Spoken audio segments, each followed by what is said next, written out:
Buenas noches, México, ¿cómo están? Soy Diego Alexis Muñoz Sánchez, aquí en el Palacio Municipal de México, reportando para ustedes. En este gran especial de hoy vamos a hablar un poco sobre la restauración de la República en aquel tiempo atrás.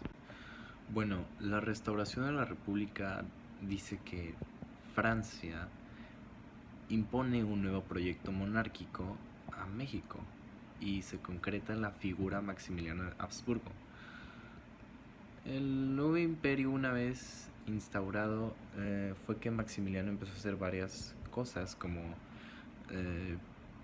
la promoción de la construcción del ferrocarril México-Veracruz, que ayudó mucho al comercio, entre otras cosas como las horas de trabajo, que Maximiliano creó legislaciones que decía que se debía trabajar 10 horas diarias.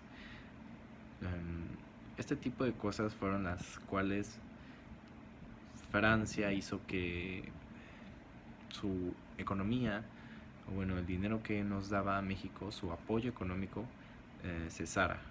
Y bueno, fue que Benito Juárez impuso las pilas y los liberales, encabezados por Benito Juárez, derrumban el imperio. Después Maximiliano es fusilado por los liberales y fue cuando Benito Juárez restituyó el proyecto político de los liberales, la República Federal.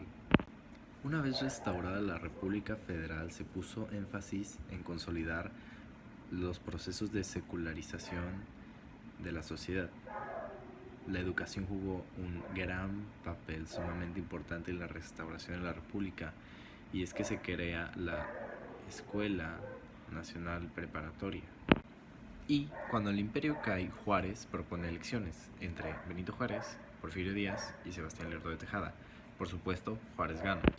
Y por supuesto que el interés primordial de Juárez era impulsar la deteriorada economía que tenía nuestro hermoso país en ese momento. Cuando Juárez muere en el año de 1872, Lerdo de Tejada, presidente de la Suprema Corte de Justicia, asume el poder ejecutivo. Enseguida convocó a elecciones y ganó, pero dándole continuidad a las políticas de Juárez. Bueno, ahora hablaré de la Revolución.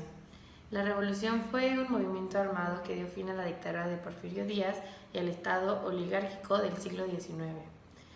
Fue la secuela de la etapa porfiriana y fue gracias a los síntomas de la decadencia.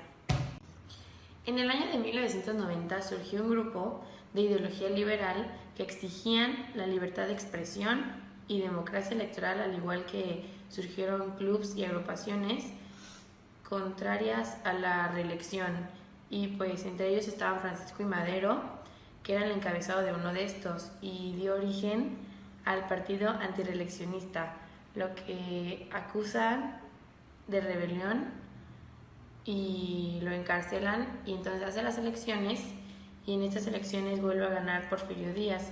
Entonces él se refugió en Estados Unidos y redactó el Plan de San Luis, que era convocando a la lucha armada contraria a la reelección de Porfirio. Y después de esto vinieron los proyectos revolucionarios como los de Pancho Villa y Emiliano Zapata, donde podemos distinguir dos banderas en esta lucha. Una con interés en las elecciones democráticas y la otra con interés en la justicia social y el reparto de las tierras. Después de esto pasó el movimiento de los insurgentes, que se organizaron Emiliano Zapata en el sur y Pancho Villa y Pascual Orozco en el norte, en contra de Madero por no cumplir con lo que él había dicho. A la par de los movimientos agrarios, surgió el movimiento obrero, que se extendió por el país, y los obreros demandaban mejores condiciones de trabajo. Por tal motivo, fundamentaron en septiembre de 1912 la Casa del Obrero Mundial. Y bueno, la última etapa fue el constitucionalismo, que fue encabezado por Venustiano Carranza y fue contra Victoriano Huerta. Y bueno, la importancia de este movimiento fue que gracias a esto México es lo que es en el momento, porque se implementaron muchas leyes y muchas cosas que nos rigen actualmente, y seguimos con ese orden, y pues esta fue su importancia. Gracias.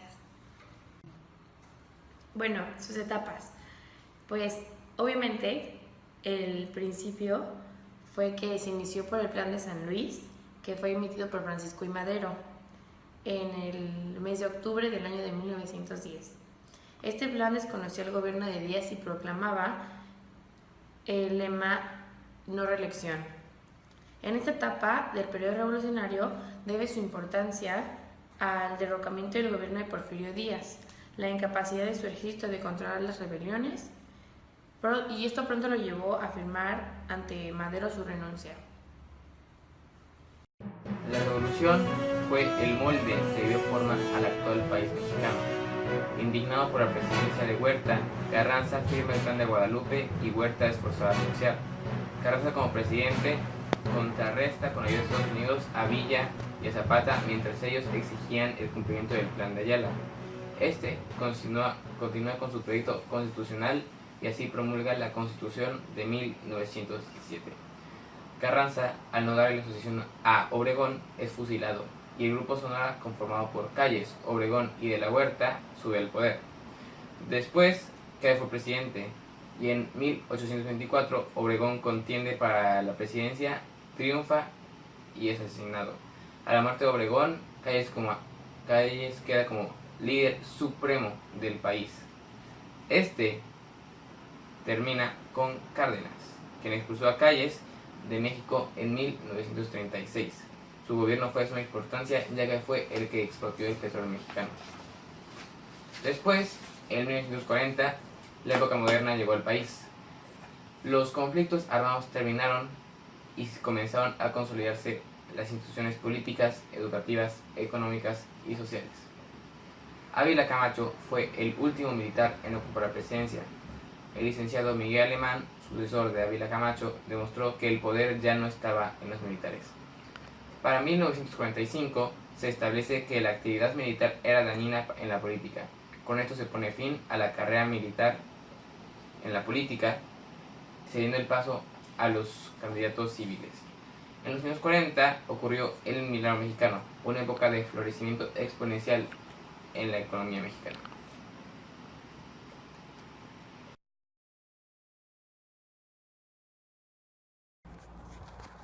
Y bueno, para acabar con el noticiero nos hace falta hablar del porfiriato. Este fue el tiempo en el que Porfirio Díaz estuvo en el poder, claro. Y es que eso tiene ventajas y desventajas. Por ejemplo, en la economía, México se unía a la economía mundial del capitalismo, lo que hizo que la economía del país se impulsara, ya que esto hizo que invirtieran países en nosotros, ya que nosotros teníamos la mano de obra barata y los recursos naturales. En la política, Porfirio Díaz le gustaba tener mucho el orden y la paz, lo cual no es malo. Sin embargo, sus medios no eran los correctos, pues usaba mucho de fuerza militar con cualquier movimiento lerdista o indígena, lo cual hizo que la gente no se llevara muy bien con él. Esto es lo mismo en lo social, por lo cual ni siquiera con Estados Unidos tuvo un buen trato, ya que siempre hubo roces por las deudas del país. Todo esto ocasionó que ya a sus 80 años, después de un buen tiempo en la presidencia, él la dejara y con Francisco I. Madero y el Plan de San Luis ya no se le reconociera en el poder y se prohibiera la reelección. Adiós.